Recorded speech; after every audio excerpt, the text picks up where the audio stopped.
All right, well, we've got the first largest snowstorm of the season here in southeast Wisconsin starting tonight into tomorrow. Winter storm warnings in effect across all of southeast Wisconsin. It goes into early tomorrow morning all the way through Sunday morning, where we're expecting snow arriving around 6 a.m. to about noon.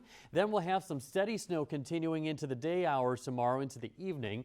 Continuation into the late evening and overnight, finally wrapping up as we get into Sunday morning. So it's an all-day event. We will continue to see that snow flying from sunrise to sunset. Here's how we play it out. Getting here 3 o'clock in the morning, a few of our western counties. That continues to lift up to the north by 7 a.m. Pretty much everyone's seeing that snow, and it is going to come down at a pretty good clip at some times. Also something we'll notice right along the shoreline, maybe even a little bit of some lake influence, and that could add some slightly higher totals. So we're looking at about 1 to 2 inches in the morning hours tomorrow, then about 2 to 4 inches from about noon to 6 o'clock, and then about 2 to 3 inches from 6 p.m. to about midnight, and then kind of tapering off with a single inch afterwards from midnight to 6. Total 6 to 10 inches. There could be a few additional areas that might see slightly higher totals, slightly less, but this generally is showing across all of the area.